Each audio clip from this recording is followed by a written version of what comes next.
G'day guys, Luke here. Welcome back to another video. In today's guys, we are doing the Reptile update for October 2023. This is part 2. So we're in the snake room for this video guys. Last week's episode was the lizard room. So after this video guys, I do suggest go and check that out and give my lizards a bit of love. However, we'll dive straight into the snakes. So we'll start on this shelving here, which houses 2 of my brown tree snakes. These are 2 70cm enclosures. So in each enclosure, guys, there's a heap pad on, well, in Willow's one, it's on the right-hand side, the other is on the left. There's a back in each enclosure, 2 hides, water bowl, fake plants, branches, coconut fibre is the substrate, and I do use a light strip just to display in the enclosure. Let's go in and say hello to the 2 snakes. We'll say good day to Willow. Now, Willow, this is her 2nd month with me, so a bit of an update on her. Here she is. She's not doing too bad. She just shed her skin not too long ago. Now, unfortunately, during the process of shedding, she had a stuck scale from a previous shed, and basically that cut off the circulation to her scale on top of her head, and unfortunately that did come off in a recent shed. However, I've treated it to make sure there's no infections going to happen, as well keeping a close eye on it, saying that it should heal over nicely. She's yet to eat in from me, and she's slowly starting to get used to me. Obviously, being a new animal and not have been handled much by her previous owners, she's a little bit more feral, but she's getting there slowly. Now, next door to her, we've got Diablo, who is my first brown tree snake. So he's a lot more calmer, a lot more used to me or people in general. He's doing well. He's just hiding up in his cave in here. Won't show his pretty little face, but that's okay. You still get to see him. Still eating his little fuzzy mice every couple of weeks, and he does come out and explore from time to time. While with Diablo here, he obviously he sees us and he's like, yeah, it's just another person. Willow's still getting used to us. Speaking of another grumpy snake, below them we do have Caesar, who I will not be bothering, since I did kind of annoy him earlier. Unfortunately, you probably can't really see much of him. What I do is open up the door. You just see him for his little hide there. Like I said, I won't be disturbing him. He is in a bit of a bad mood. So, bit of a no-show, but hopefully next month, guys, you'll get to see him. He's housed in a 60cm enclosure. In his enclosure, guys, we've got 3 hides in there for him to choose from. Where you see now, there's a 14-watt heat pad keeping him nice and warm. Got his substrate, water bowl, got his fake plants as well, and a rock in there. The light strip, like I said, that he shares with them. And we'll get to these guys in a moment. And backing as well. Below him, we've got little Rosu. Now, Rosu is my little ridged harmona. Now, he's set up, guys, as a 4-foot or 120cm enclosure. If you're using centimeters as the measurement, it's an enclosure. So, in his enclosure, guys, we've got the LED UVB light bar from Get Your Pet Right. We're also using the heater meter as well, or infrared projector. I do believe little Rosu will be hiding in his, termite hide. Hey buddy, get him out. Hey big boy, or girl. Still don't know what gender you are yet, because you're too small. But he's doing quite well. He's a bit upset because I woke him up. You okay buddy? But you see some size on him. He loves his superworms. He will eat his crickets every couple of days at this rate, trying to get him nice and big. So in the enclosure, guys, like I mentioned, got his termite hide, which has wet sand in there, so he can burrow in that and do whatever he wants. Got his water bowl, whole heap of branches in here for him to climb up on. Got a fake plant, a fake rock stack that he will use to bask on now. We used to have a couple, hollow logs, I guess, in here, of proper caves, but he didn't really use those. So I thought, go with a rock stack. And ever since he's been enjoying that. But yeah, put him back to bed, because it is almost bedtime here in the snake room. So I'm going to make this real quick. But yeah, that's little Rosu. From one goanna to another.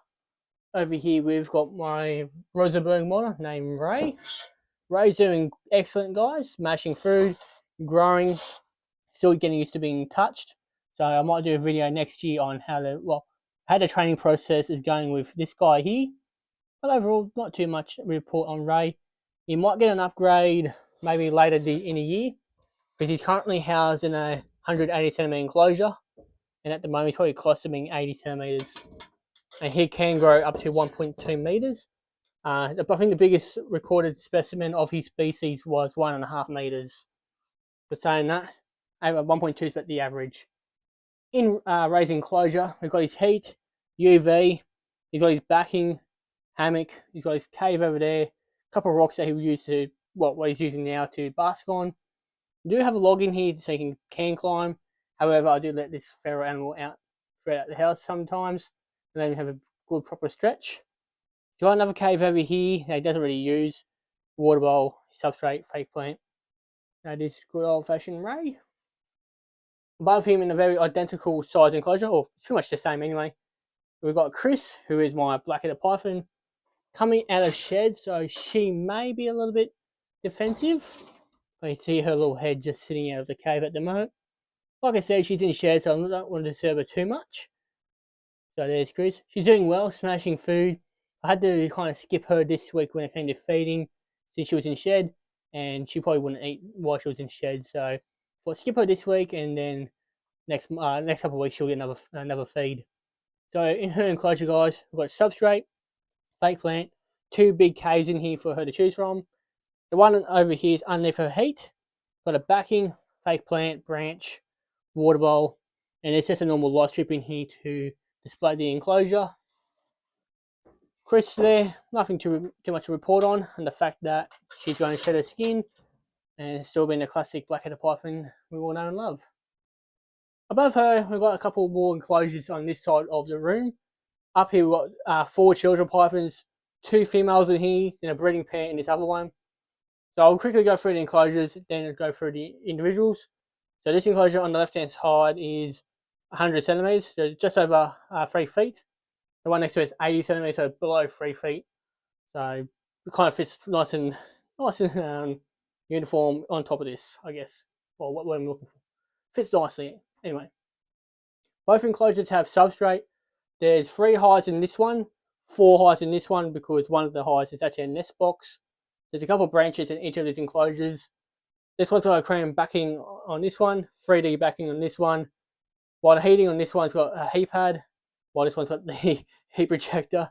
So a little different in style. Excuse me, choking a bit of spit then. A couple of different styles of setting them up. Fake plants and branches in the enclosure to decorate the enclosures. Over here is Aaron and Snickers, who are my 2 female children pythons, like I mentioned. They're both actually sharing a cave for the first time. For the first month, I should say, they're kind of separating themselves. So the one on top is Aaron. She's the browner one, while the goldish looking one there is Snickers. Both girls are doing excellent, smashing food. Potentially one day I might rotate the girls for breeding. So one year will be, let's say, Azula, who we get to in a second. Following year could be Snickers. Following year could be Aaron. Still deciding on that. But yeah, both girls here are doing quite well. Then we go over to the breeding pair. Emma and Azula have been together for 3 years now, so I'm kind of thinking just leave them be, to be honest. Where are they? Oh, both in the hide. Excellent. Emma is going to shed his skin by the look of it, while Azula, she is potentially gravid at this stage, so hopefully late October, early November, she will lay. So Azula is the one on top, while the one in shed hiding his face is Emma. He's the boy. Both snakes are doing excellent. Like I said, we kind of want to not disturb them too much. I do find my snakes do get a little bit more defensive when they're in shed, and Azula is potentially gravid, so I don't want to stress her either. Let them be, do their thing, and continue on. To the other side of the snake room, guys. So this is the last set of enclosures that we're going to show off for this video. Up here we've got a pair of 90 centimeter enclosures, so 3 foot long. Then the next 2 are 180 centimeters, so 6 foot long. The ones in here we've got Superstar and Graham, who are my first 2 ever snakes. Superstar being the one who started pretty much all this. She was my first ever reptile. In the enclosure, guys, we've just got the heat and normal light backing, 3 hides, a branch, water bowl, fake plants, rock, and substrate. Both beautiful girls are in here. Hey, gorgeous girls. So this one here is Graham, and this one, who's a chunky one, is Superstar. Both girls are doing excellent. Graham is still off food at the moment. However, she will start eating again quite soon, usually around mid to late October. While Superstar is always eating food, so that's why she's a lot thicker. I try to put her on a diet, but hasn't quite worked out. Saying that, she's fine. Close this back up, and we'll move over to, I think, the first carpet python of the video, actually. As you guys probably see, I'm trying to keep them in a little bit of order as well, trying to keep them with the families. So in here we've got Charles, who's my albino dark carpet python. Ever since I put her in this enclosure, she's done better. She's yet to eat since putting her in here, but she's more calmer. She's more kind of not showing any problems. Speaking of her, here she is. Doing excellent, like I mentioned. Saying that she hates the camera, hates being disturbed. So that's Charles being, I guess, a typical girl. You know, always being a bit snappy. No offense for anyone viewers watching. In her enclosure, same old drill, substrate, fake plant, 2 hides for her to choose from. One of them is underneath the heat. We've got a hammock that she is using from time to time. Got a backing that I just put in, the same with the light strip. I was able to do that last night before filming this video. So I'm glad I got that done. Didn't have enough contact to do the other side, but still, I think showing that bit there looks nice. And we've got her water bottle as well. Below beautiful Charles, we got my pair of central carpet pythons. Now, there's a couple of changes made in this enclosure from last month. So if you were to watch last month's video, you would have noticed there would have been a ledge there. You can kind of see the outline of where it used to be. Try my best to kind of blend it in with the new stuff, but you can just kind of see it still. So, oh well. Plus, we decided to put a UV light in here, only because I'm testing out a theory. I was looking at old photos of Chappie, and he used to be much brighter, only because the lighting was so much brighter in his youth, or in his older enclosures. So putting a bit of a brighter light, as well being UV, I'm hoping he would turn to more of that orange colour again. So there's pretty much dark orange in his black colour he's showing at the moment. He's doing fine. He's not eating at the moment. Probably thinking of breeding. We'll see what happens in the next couple of months. And his beautiful girlfriend is hiding in the darkness over here. So she's doing excellent, smashing food, gaining the weight that she will need for breeding if she wants to breed with Chappie, and vice versa. So nothing too crazy to report on these 2 snakes. So in the enclosure, all can sit on top of a nest box, substrate, water bowl, a backing with a couple of ledges that they can sit on, like Chappie's doing currently. The LED UVB heat element, a couple of hides as well in the enclosure, and a couple of fake plants just to kind of get everything all together to make it look nice. So that's the Chappie and Orchid. Below them are my 2 last snakes, who are both currently hiding. We'll get to them in a moment. So Atrum and Aurelia here are my 2 diamond pythons. Aurelia has been confirmed a male, while Atrum might be a female at this stage. It was kind of hard to sex her recently, so we'll do it again at a later date. These 2 snakes in here have 3 hides, so there's 2 of them there, a nice big one over the cool side. Branches for the 2 of them to perch on. They've got their heat. The UV, as diamond pythons do require UVB. Even though Chappie and Orchid up here don't need it, just put it in there to make the enclosure look nicer and provide them with, I think, better lighting. Substrate and water bowl as usual. Let's say hello to these 2 snakes if this cage opens. There we go. So this one on the left hand side is Aurelia. He's the boy, like I mentioned. Doing excellent, smashing food. He's starting to get a bit more pale. He used to be quite a bright yellow. But saying that, the cameras don't do justice. And then in the right hand side, left hand side, we've got Atrum. There she is, doing excellent. Also smashing food, gaining weight. And hopefully if these 2 are a pair, they'll end up breeding one day.